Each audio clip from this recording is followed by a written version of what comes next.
I often say that conflict is the highest form of intimacy. Yeah. And that's really where you start to understand who is your community, is when we disagree, when we differ, when we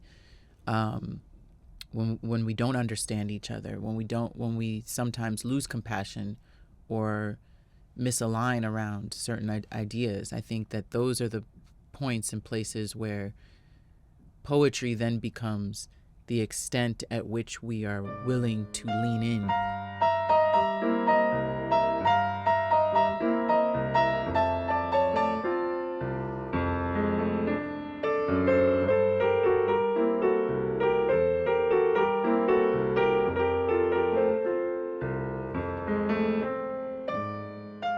Your work is so grounded in community organizing. And I think that community organizing means mostly listening.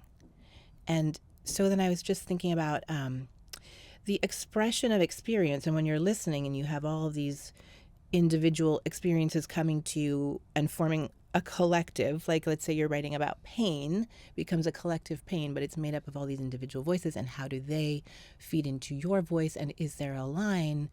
And how does poetry happen? Well, I think poetry is, and then you happen, perhaps. I mean, there are people that I think usually think that poetry is this solitary act, that you sit alone in a room.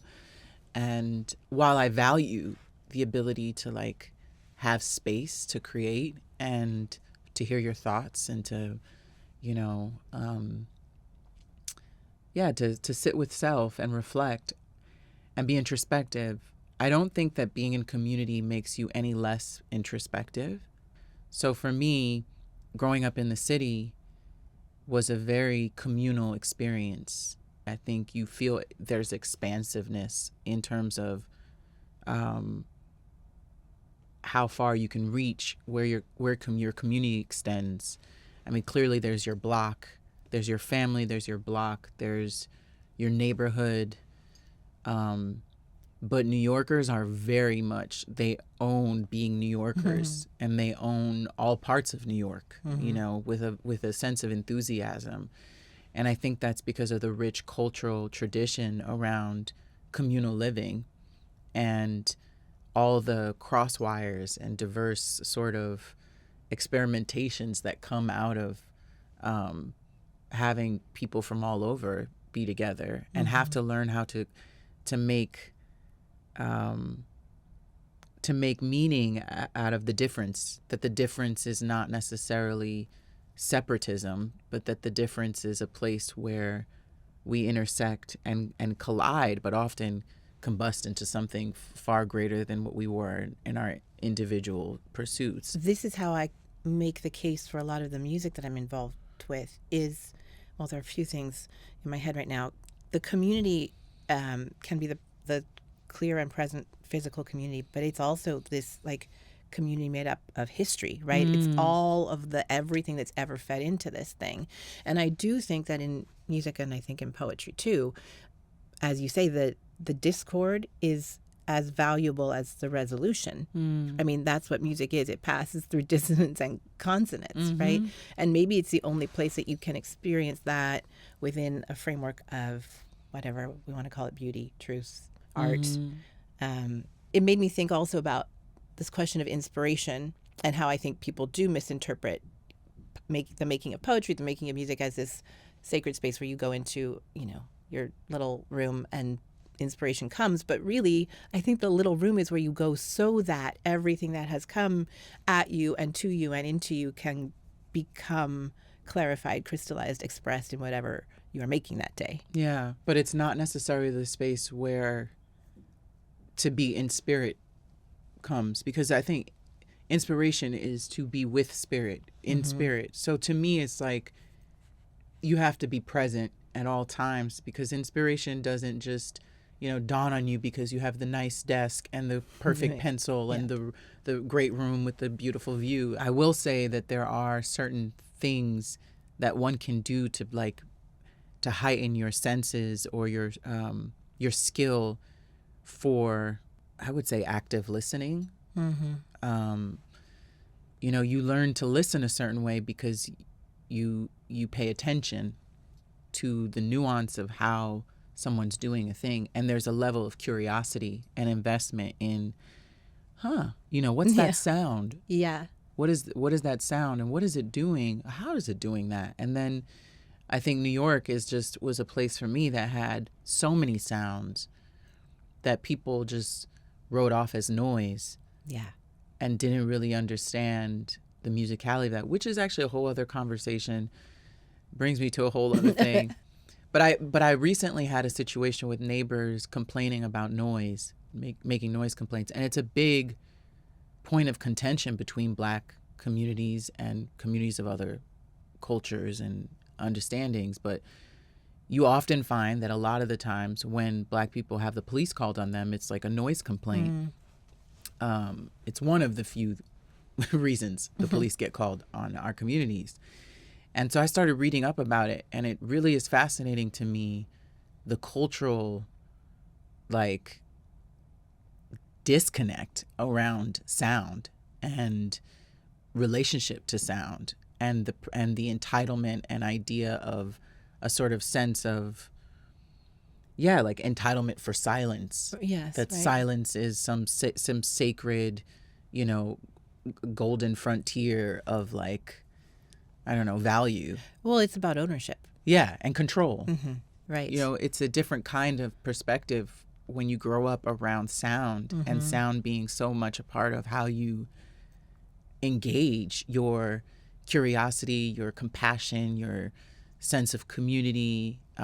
It's how you learn. It's a language. It's a form of, it's a form of identity. So I think, like, yeah, you go through different phases or degrees of listening all day. And I mean, I think it's true. Probably most people riding the train in New York City want to shut out that sound. It's a processing thing, right? So it turns into noise. But if you engaged with that, now you're hearing people. It's like the idea that because I don't understand it or I don't know it, it's just noise, Yeah. But rather than leaning into what you don't know and what you don't understand and being curious, like what would have been like if my neighbor had come up and knocked on the door and said, "What's that you're listening to?" Right. Because it's really keeping me up right now. Yeah. But why are you listening to it right now at this time in the morning? What is it doing for you? Yeah. Yeah. I think there's oftentimes a lot of our conflicts are really sites of profound intimacy. It's a place where we can truly, like, be curious about each other. And I think rather than being curious and sort of inviting the inquiry, sometimes we just resort to, like, violence and extreme judgment, which is oftentimes placed out of fear. Yeah. Of not knowing, of it not being normal, of it not being what you're used to. But then you think about being in the womb, and none of us were in the womb being like, "Mom, shut it up out there," Trying to sleep. like, cut it out. Yeah. You figured a way with her rhythm. You Yes. found a way Yeah. to be in tune with her rhythm, and yeah, it's lovely if she could sit around in a little quiet room with nursery rhymes on her belly all day. But for many of us, our mothers were working. Yeah. Some of them still partying. They need busy ways of experience. And my friend and I talk about this, like, that's like submarine sounds, It's Yes, like right. being Yeah. submerged in, like, the fluids of the body. And what is the sound of the body? Like, how does that inform who you become, Right. and how you perceive sound, how you perceive music, the way of, by virtue of that, your relationship to life. And we were talking earlier, and I am feeling right now acutely, because I lost my mom, it's 4 months ago. And so you lose, that plane of being in communion with someone. And what I'm realizing now is that, it is all of the, if you want to call it memory, and not even necessarily lived memory, it's all of the things that made you, and to open yourself up to all of those voices and experiences and stories and journeys expands you. Oh, yeah. You're, she's here in your cheekbones. Yeah. She's Yeah. in your laughter. She's in, the memories that you have, but also in the ways that you continue to be. Yeah. that's really part of that's the hardest part to kind of contend with sometimes, because you don't even realize how much you are the extension of someone until they're gone, you know. And not just someone, but her great-grandmother Oh, too, yeah. right? I was just about gonna whom I say. know nothing. But now I have to realize that this lineage, like these ties are strong. Yeah. Like I lost, as you know, my grandmother today. And this morning I was thinking about the fact that they say that you're like all of her granddaughters are like in, or all of her daughter and me. I was basically in her belly, you know, before Yes. my mom was even born. Right. That I was already a thought in her body, you know, and that that's wild.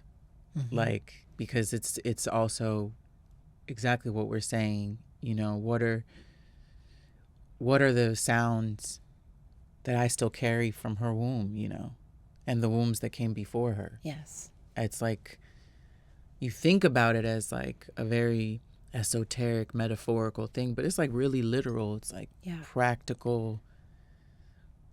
I was in her body. I mean, my grandmother was a frightening woman. People were not, she intimidated a lot of people. But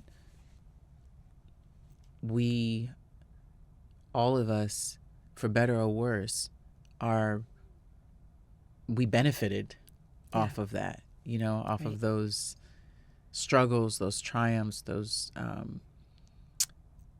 many ways of kind of having to navigate the conditions and the time period that she had to navigate as a woman, which made it possible for me to be who I am now. I did want to ask you about something that I noticed. I feel like you are very intentional about definitions, defining yourself. And I know that that's really important because words are important. And I'm curious about, you know, the experiences that you've had, because you operate in many different spaces and you're also bringing those spaces together.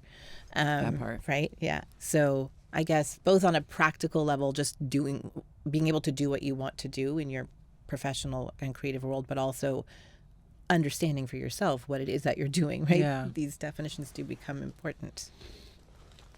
Well, I feel like I hate definitions for the most part. I despise them. Yeah. But I find that it is important to know what words mean. Yeah. Not because they inherently only and solely mean that, but because intention, tonality, all these things matter. And if we both are not in agreement about what the word is, then we actually don't understand each other. We're talking in circles at that point. So for me, like, you know, I get to the point where I get frustrated because I think people assume that we're all saying the same thing when we say poet. Right. Or that we're all saying the same thing when we say black woman, or when we all say the same thing when we say, so like sometimes people will throw kind of titles and brackets at you, and you're like, do you even know who I am? You clearly don't understand who I am. And so then I have to push back with, well, let's go with this. Because then it's like not as easy for you to define. I've been pushing back on people. I've been resenting the term activist. I've been resenting the term spoken word poet. I've been, you know, resenting the term that people can, like, the notion that like I'm only talking about black joy or black femininity or black love or black, I'm like, just because I care about black people doesn't mean that that's all. I care about humanity, right? But I'm speaking from a very specific entry point and experience. And yes, I love black people. Yes, I want to see equality for black people. But that means I want equality for you too, whether you're black or not, you know. The premise is that because I'm speaking to people I love, that somehow it's excluding the range and the scope of humanity, which is like really a failure of language. It's a failure of people's imaginations and their ability to understand that multiple things can exist at once. And that's where my frustration often comes from definitions, you know. No. I see it really clearly. I understand it very clearly. Yeah. I was just talking last night with a friend about genre in music and what do we do with these words anymore. And it's a very delicate balance between wanting to embrace and honor the heritage that caused that definition in the first place. You know, we're talking about jazz or the blues or, you know, whatever it is. And also to move away from a space where assumptions come with that and where you're allowed also to be fluid. Yeah, but I see that. And what is the problem? The problem is that one definition has come through time of what a poet is, and that's not what you are. And also, it is controlling your own narrative. Well, if it depends on whose definition of poet and where the origin of that story started and where it's come. You know, like poet was never a literary practice. It was always an oral tradition, and the printing press is fairly new invention. So it's who gets to decide what a poet is, and how do we determine the value of what a poet is doing and what is effective in their work. It's how we arrange our ideas about ourselves. And so, like, what are the words that you continue to rehearse in your head about your life and your story and how you come to know yourself and who you are? Those words have power, and they sit with you, and they have a certain kind of frequency. And so you become what you recite. And then there's language that we have and experience without words, you know. There's so much that range for the human experience that is wordless. Yeah, well, that's the music. I just want to ask you one thing about this new song. Oh. Do we call it a song? Do we call it a poem? Yeah, poem, it's a song? poem song? Song. Song for the kids. Yeah. Which is very heart exploding. And I realized I was listening to it, and I was also revisiting the Langston Hughes poem that it is responding to. Yeah. For the kids who died is his poem, and yours is intentionally for the kids who live. And I realized something about, well, language history, our what we're taught and what we are trying to change, and just very much at the meta level. I think that his poem, which is written in the 1930s, is continuing this, language and message from always about, like, someday things will change, right? And one of these days, and that if we keep hoping and being better, then the thing will change, the world will change. And then you take that and you absolutely flip it, and you put the power into these kids. Yeah. Do you remember the last lines of the poem? Awestruck and unafraid. Yes. Yeah. Yeah. And to me, that is a very powerful change of language. It's small and it's everything. I mean, all across the globe, you know, that children have had to bear the brunt of a lot of our failures as adults to just reconcile really trivial conflicts that are rooted in greed and, you know, exploitation of land, of people, of rights. And I think that's also the strangeness of Langston's poem, is that there are some truths about the human condition that will always kind of, I think, you know, cause us to have deep frustrations, but also we are sometimes not that bad as humans. And so I think that poem for the kids who live is was my way of trying to say, wow, this is still relevant, but how do we, I don't want it to be relevant. I don't want Langston's poem, which is fairly a very morbid title, for the kids who die.